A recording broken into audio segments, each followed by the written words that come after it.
That's number one. You kind of reset. Painful, tender to the touch. May also Same shoulder length, and the other.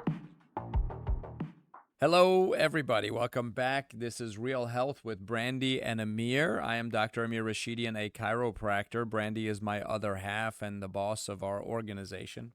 Yep. And Real Health is where we talk about how you can feel better, get stronger, feel younger, and live younger. Or live longer, feel younger. Yes, there you go. I certainly said that one backwards. It's okay. I'm only drinking water. We'll pull it together by the end. After all that I promise. information we got about coffee on the two podcasts ago, right? We talked a lot about coffee. I think I reduced my coffee. Just like I have this little bit of a fear I'm drinking too much, although I never was. But anyways, we want you to feel younger, live longer. And so in this podcast, we're going to take some articles, news, latest news, up-to-date news, current events, and we discuss them. And then we're going to tell you how it applies to you, how you can use that information to improve your health, your quality of life, and your family's wellness. And the first article we have, we're going to jump right in, is called Implant Can Warn Weeks Early That Transplanted Organ Will Be Rejected. Now, a little while back, we talked about how a pig kidney was implanted into a comatose human, and it continued to work after 4 weeks, and they were going to leave it in there, see how long it works. And that could revolutionize kidney transplants because, I think pigs have two kidneys like humans, and I think more of them are willing to live without one of them, especially if they're going to become bacon later. Yes. And not that I think they get a lot of say in it. So They don't want to be bacon? we don't know. But that is a different conversation for a different day with a different group of people. We should start another podcast. Real Pigs podcast. So back to the article. So this one kind of is a follow-up on that because we want a lot of people to be able to get a lot of kidney transplants, but the body tends to reject a transplanted organ. Your own immune system seems to attack it and kill that organ. And seems like the rejection, there isn't a lot of warning signs, and it's bad. And some people wait years and years to get a kidney, and then when they get it, if it gets rejected a few months later, now they're back on the transplant list, back in dialysis, and so on. So this is from U.S. News. And they quoted a Dr. Jochen Breva, who is a dermatologist, but this doctor is a kidney transplant recipient. And the doctor said, within 2 days of my transplant, my kidney function was back to normal, but then you worry about the possibility of kidney rejection. You're walking a tightrope of anxiety with infections, complications from the drugs, various side effects, and rejection of the kidney. You can manage some of that concern with medication adjustments, but kidney rejection remains prevalent. Your transplanted kidney is extremely precious. So that was this doctor's biggest concern. An experimental implant now is being tested, could one day help organ recipients find some peace of mind. The tiny paper-thin implant appears to provide early, accurate, real-time warning of organ rejection, according to a new study. How great is that?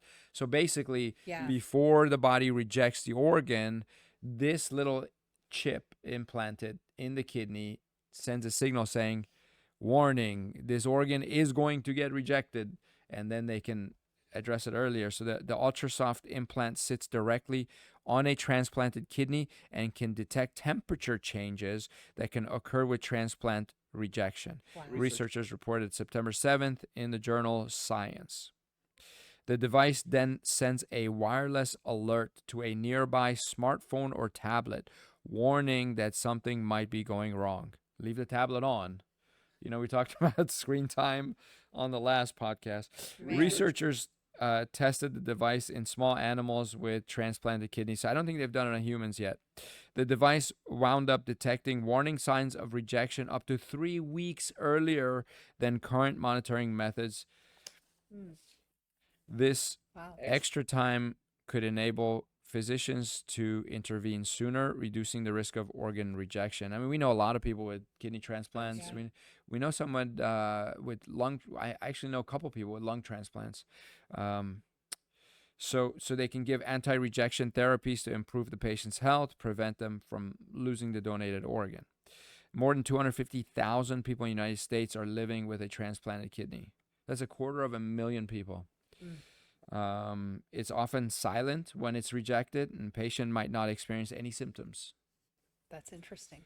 So this would be the only warning in advance. The easiest way to monitor kidney health is through blood tests, but the standard biomarkers can fluctuate for reasons unrelated to organ rejection. So they're checking biomarkers Right. like immune system and so on, but that can fluctuate, and it may not have anything to do with the kidney being rejected. It could be other things. So that's how they're doing it now. Do It's just you doing not blood have, tests. but aren't there symptoms of kidney failure outside of transplant? Like you don't know that your kidney is failing? Well, your own kidney's failing. Yeah, you can tell. You look at filtration rates and blood chemistry. Okay. And urinalysis. You're getting a lot of protein in your urine. That means the kidneys aren't filtering But don't things you properly. feel?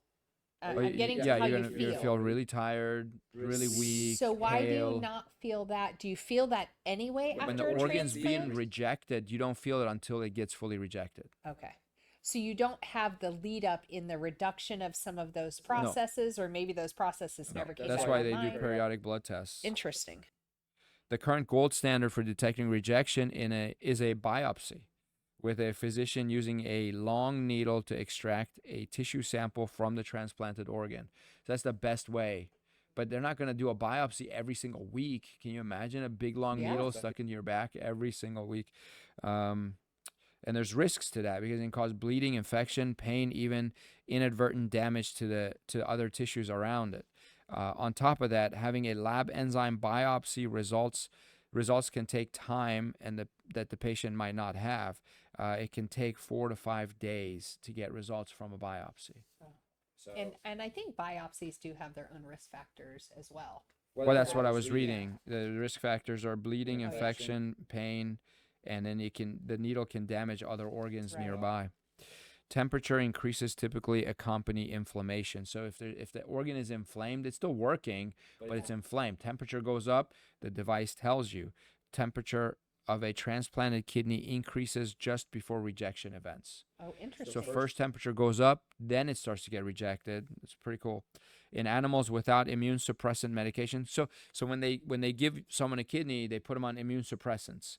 So they did this study with animals that got a kidney without immune suppressants and animals who got a kidney with immune suppressants. So here's the result. The animals without immune suppressant medication, temperatures increased 2 to 3 days before biomarkers changed in blood tests. So not the temperature one, but the biomarkers. The animals that were taking immune suppressant medication, the temperature not only increased, but also displayed additional variations as much as 3 weeks before biomarkers increase. So humans will be on immune suppressants, which means this device can tell them that a kidney is being rejected 3 weeks prior to actual rejection, which is That's huge. huge benefit. The sensor itself is tiny, smaller than a pinky fingernail, and about the width of a single hair. Now, I have a question. What, and maybe you know this, maybe you don't, what, if anything, can be done if they find a kidney is being rejected? I think they increase the immune suppressants. Okay. And that hopefully will help steer the body in a different direction. Yeah. Okay. Yeah. That makes more sense. Yep. Now, the device contains a highly sensitive thermometer that can detect incredibly slight temperature variations on the kidney. That's so cool. It is connected to a tiny package of electronics, including a miniature coin cell battery for power, which sits next to the kidney and uses Bluetooth technology to stream data continuously and wirelessly. Okay, you know what show or movie popped into my head? what was the name of that movie where he got really, really tiny and went into the body? Inner space. Well, that was a remake of an older movie called The Incredible Journey or something like that, So which was made in the 1960s. That was a great movie. That one most people have not seen. It was very medical, and that one was not a comedy. The one you're talking about was a comedy with it was really funny. Martin Short and I forget the other guy's name. It'll come to you. He played in the movie Imagine. He was the dad in the movie Imagine.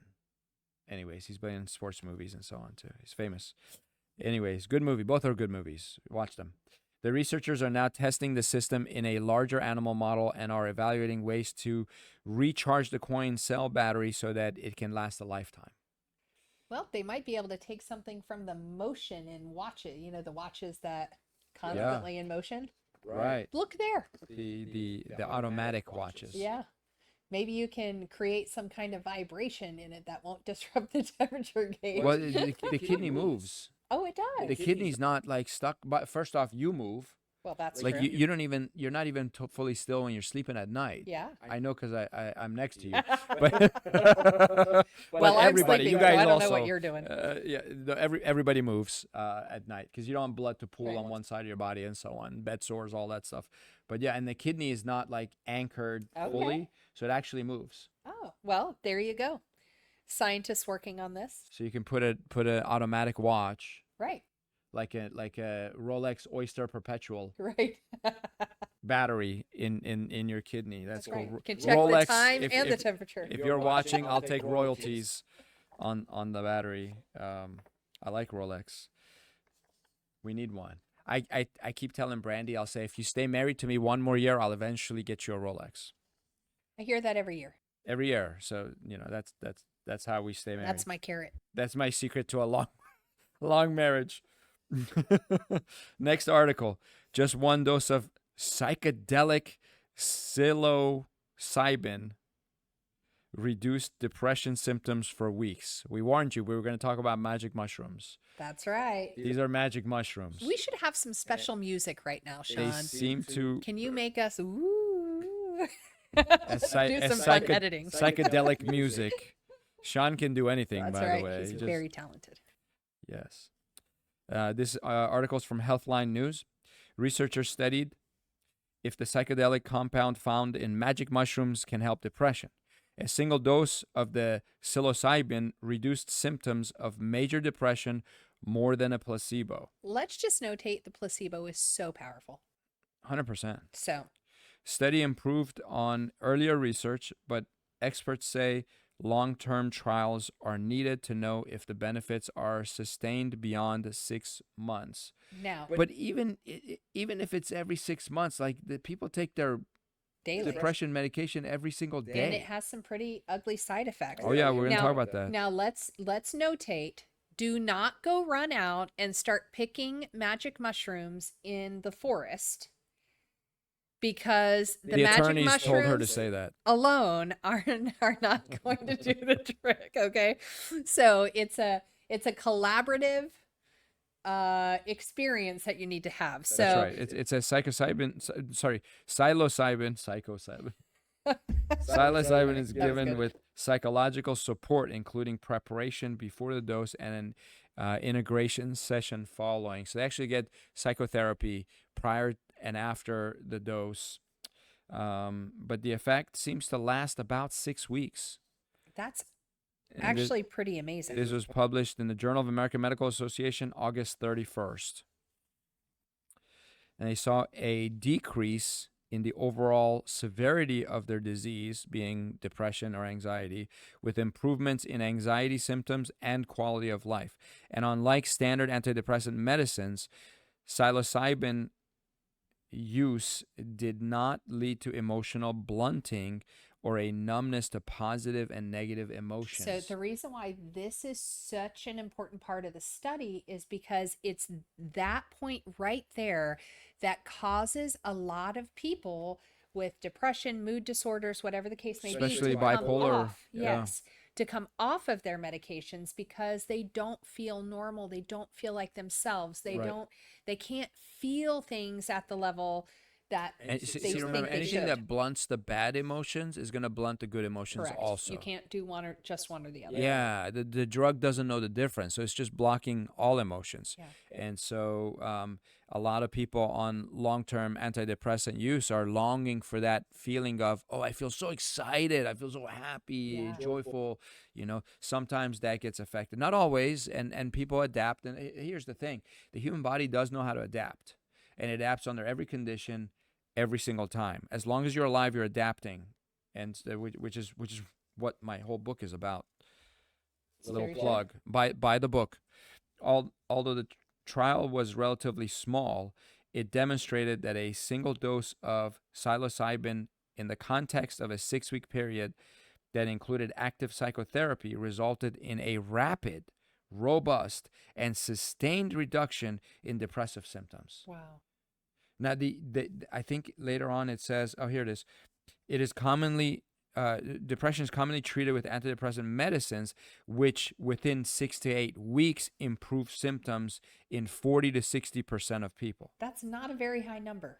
Yeah, so about half the people who take antidepressants get the benefit of it, but not and it until still takes 6 to 8 weeks. 6 to 8 weeks for you to experience that benefit. Yeah.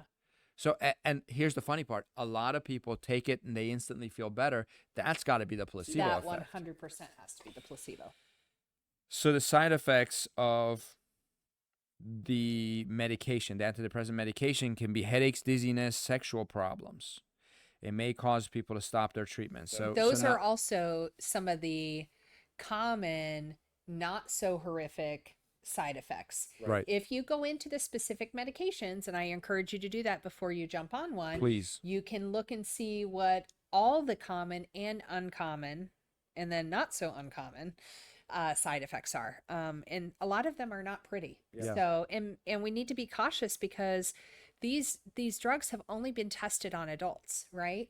And so we know how these act in adults. We assume we know how these act in kids because we give it to them based on body weight, not because the studies have been done on children. And we know the brain continues to develop throughout your teenage years. Correct. And if we are saying even screen time, which is outside of the body, right? Not even something we're putting into the body, if that can affect, Affects we talked about development. that last time, Yep. it affects development at a alarming, rate, then we also have to know that things like this that we're putting into our children are going to affect them in ways we cannot know, Once fathom, or again, imagine. do not give magic mushrooms to your kids in place of antidepressant Correct. medication. Not And what we're advocating. If it was prescribed for your child, the doctor knows what they're doing. We need to trust them. Yes, but it is okay now, to ask questions. It's okay to ask questions. And I'll tell you this, I always ask questions of the pharmacist, not the medical doctor. We've talked about that in the Yeah, past. that's my personal belief. I believe pharmacists spent their entire educational career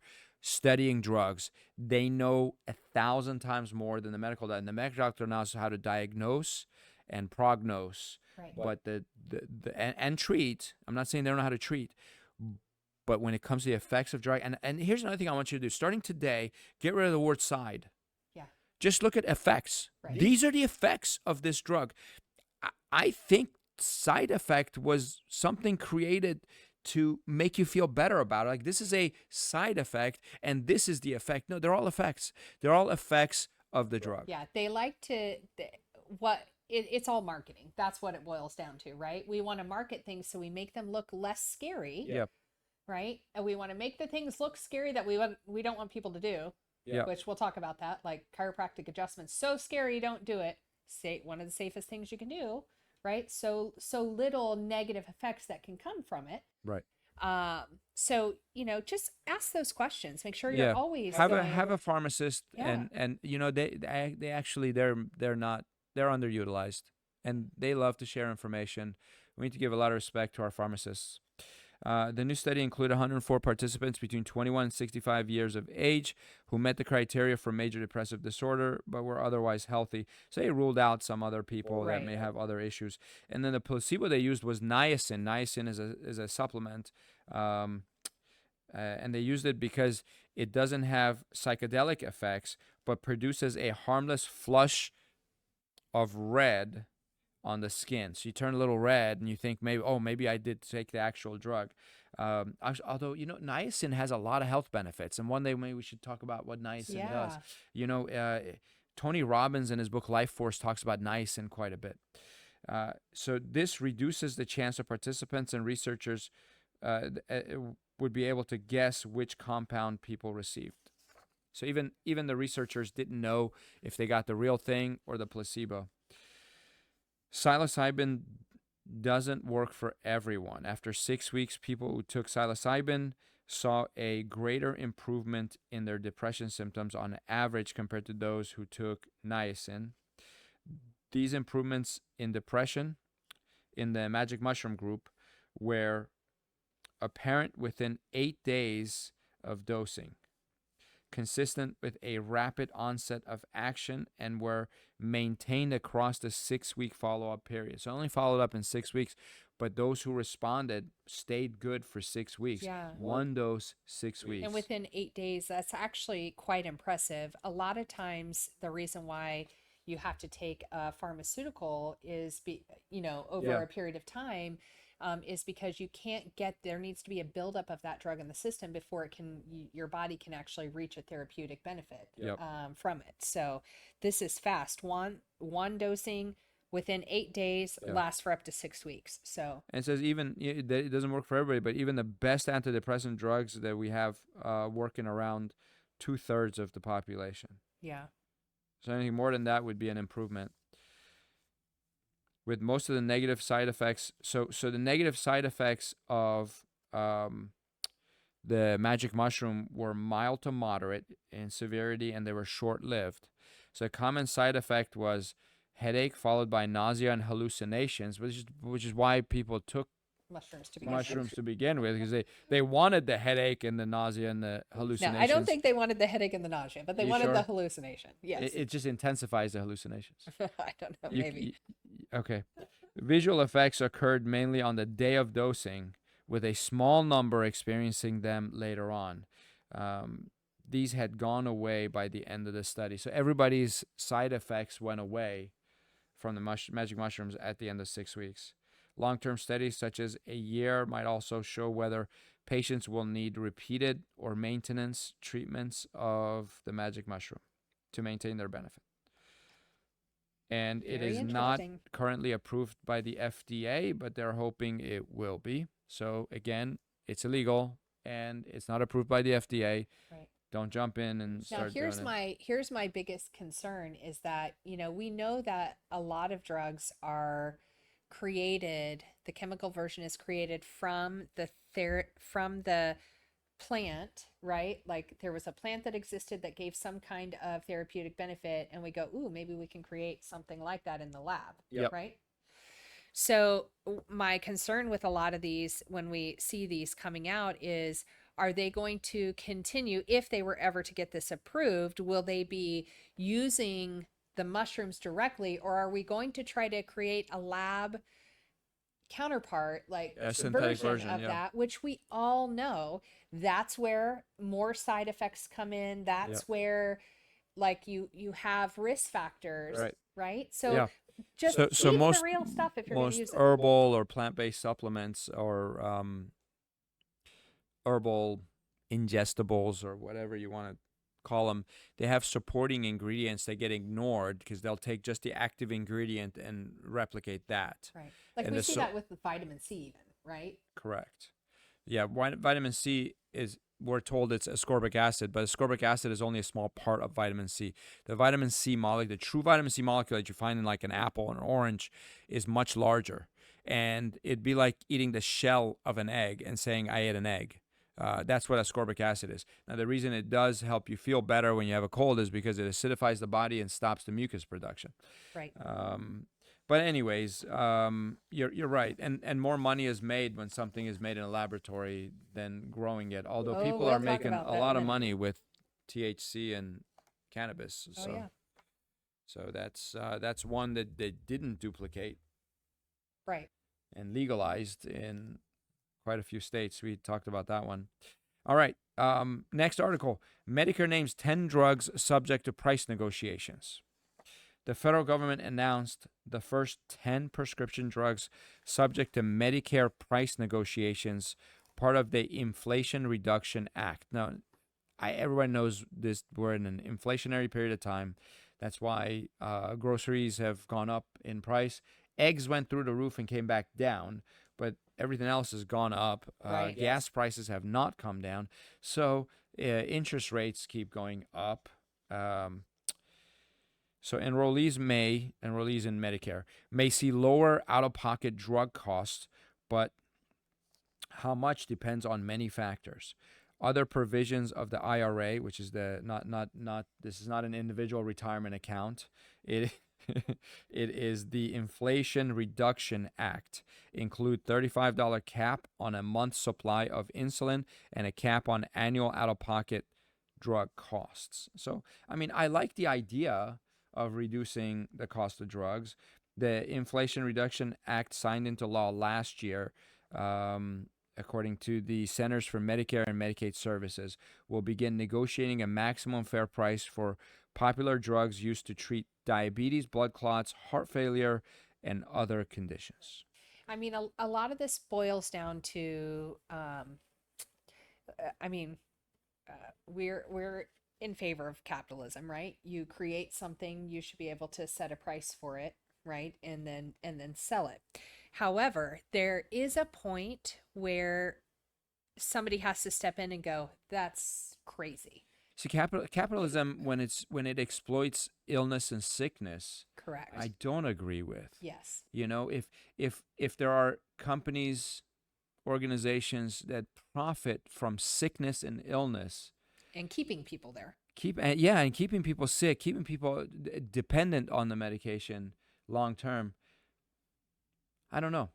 Because we all know that pharmaceuticals are big business. No one can dispute that. We all know that, right? Like that's something we can all agree on. Do you know there's only 2 countries that allow advertisement on TV? And we're one of them. Do you know who the other one is? No. New Zealand. Really? 2 countries in the whole world. The rest of the world says you need a prescription, so your doctor decides what you need, and you don't need to go and say, I saw this commercial on TV, and that's what I want. Right. Well, so they're saying right now with the IRA, they have created a cap of $35 a month for a supply of insulin for Medicare patients, right? Now, is this just for Medicare patients, or this is not across the board, right? This is just Medicare. Right. So the average out-of-pocket monthly for someone to have insulin with either no insurance or partial insurance is $800 out of pocket a month. Wow. $800. For some people, that's 2 car payments. Correct. That's nuts.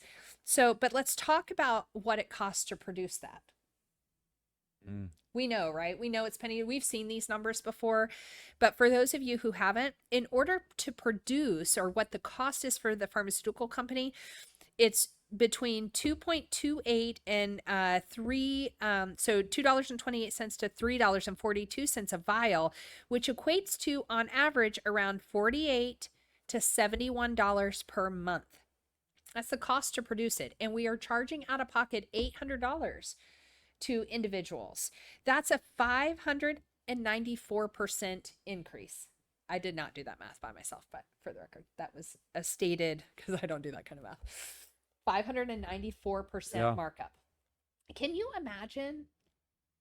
That's nuts. Oh, yeah. Most people can't afford that. So what does that lead to?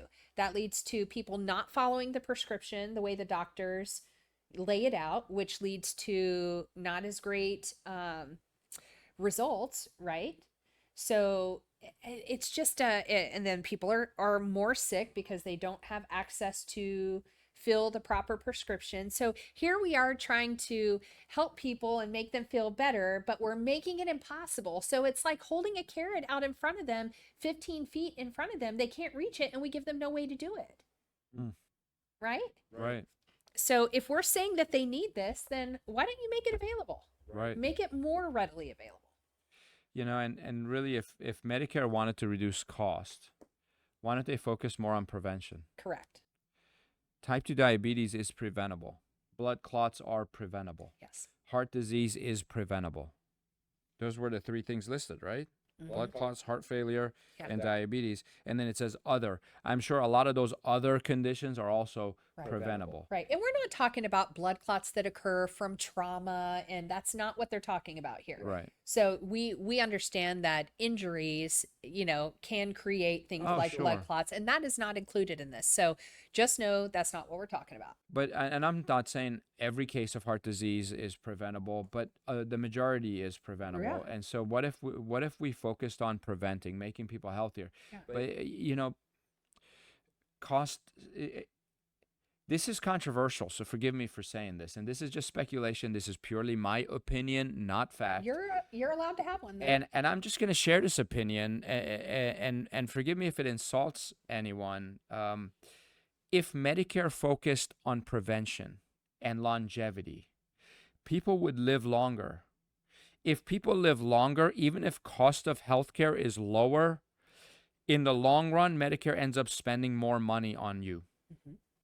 It's to their benefit and advantage to focus more on, gosh, this sounds bad. I'm not saying these are evil people. Maybe they haven't done the calculations. Maybe they don't know what they're actually doing. I don't know. My assumption is they're smart enough. There's enough mathematicians and economists looking at these numbers to know that, hey, let's just make the drugs more readily available to them, but let's not spend money on longevity and prevention and wellness because those things make them live longer. Now, last I looked at the numbers was like 10 years ago. Medicare was spending about $8,000 per Medicare person per year. So if that person lives from 65 to 75, $8,000 is $80,000 per person they were spending. Now, the article, which I wrote about in my book, and citations are there, showed that if they took wellness care and did certain wellness things, which included chiropractic care, 12 visits a year, monthly visits to a chiropractor, the cost that Medicare would spend dropped down to below $4,000. So cut it by more than 50%, from $8,000 to less than $4,000, and these people would live twice as long, which means the cost, is the problem. the overall cost would be exactly the same. Well, let's just put a blanket statement out there that anytime you begin to put money in front of people, it's never going to go right. Or cost. You put cost in front of people, that doesn't go right either. No. So we need to be looking at I want to blame some of the individuals. people for this too, not just Medicare. Okay. Because there are a lot of people, you all included, you refuse to spend money on things that prevent disease. You wait till you get sick. You wait till you get hurt. Then you'll throw money at it to fix it. Once you fix it, you don't take care of it anymore. Yep. We take better care of our cars. It's true. We get the oil change right on time. Check engine light comes on, boom. Pull into the mechanic immediately. But you get a headache, you get some chest pain, you get some stomach issues, your foot goes numb, you ignore it. Maybe it'll go away. So you're just as much at fault. I'm sorry. Forgive me. I don't mean disrespect, but wellness and prevention are key. You want to solve the healthcare problem in this country and around the world, you put it all on wellness and prevention. 100%. And look at what in our culture we call prevention, because it's not. It's early detection, not prevention.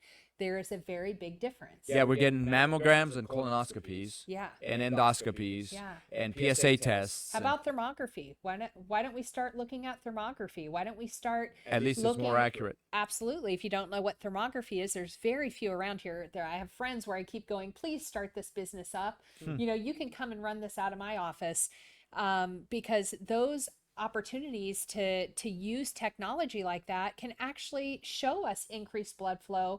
There cannot be tumors without increased blood flow. So if you can see that early enough, there are things you can do to prevent tumors from developing, right? Yeah. But once you see it on a mammogram, it's already there. So we're talking about steps further back. Right. So, start doing research, ask questions, look up what wellness really is, look up what prevention really is. These are the questions you need to be asking for your own life and your family's life. And I want to tell you, if you're listening to this podcast or you're watching this podcast, you're already there, because we're teaching you a lot of the wellness stuff. we're teaching you, supplements, exercises, and ways to prevent disease, so that you don't end up needing a kidney transplant. You don't end up needing these medications long term. So that when you're in your 60s and 70s, you're enjoying life and not shackled by a bag of drugs you have to drag around with you every time you go away. And we hear from people all the time, gosh, if I had only known this 10 years ago, put that out of your head. Doesn't matter. What you know now is what matters. It's going to affect you 10 years from now. Heck yeah. So listen, I think we're out of time. And we didn't get to the flesh-eating bacteria. Well, can I say one more thing about the Medicare thing? Yeah, please. The whole first part of the article gets us really excited about the potential cost savings for enrollees in Medicare. I hate to tell you, number one, this is not going to occur very quick. The two things where they have the monthly cap is one thing that is in effect right now. But most of these changes that they're trying to create are really not going to be. We're not going to see those until 2024, 2025, 2026. That's when really this stuff starts rolling out. And unfortunately, if you really look down in this article a little bit further, the real group that's going to be benefiting from this is Medicare. And so Medicare savings is the organization itself. The organization, is Medicare. Medicare stands to have a savings of like $50 billion. And certainly, I think they will translate that back to reductions in taxes for us, right? I don't think so. Well, maybe they'll take that as a recommendation when they listen to our podcast, but oddly, probably not. Unfortunately, some enrollees won't even see a savings if you're already at a flat fee, for your drug copays. Your copay, you're probably not going to see that savings. If you have a coinsurance on one of these medications, you may see it there. But unfortunately, I don't know if it's going to be as significant as we would like to believe. So we'll keep an eye on that. We could be wrong, but even according to these guys here, I don't think it's going to be as great of an impact on enrollees as it is on Medicare itself, which comes at a really big surprise. So it's good news, but not really. It's a really good news for Medicare. The other thing that we should know is the one thing that I thought about, because we all know the pharmaceutical companies are fighting Medicare on this. They do not want to be told that they need to give up patents. They do not want to be told that they need to cut their costs. They are super happy taking those dollars to their bottom line. So it looks like what Medicare is attempting to do is applying what they do best, applying a tax or a fee for those who don't comply.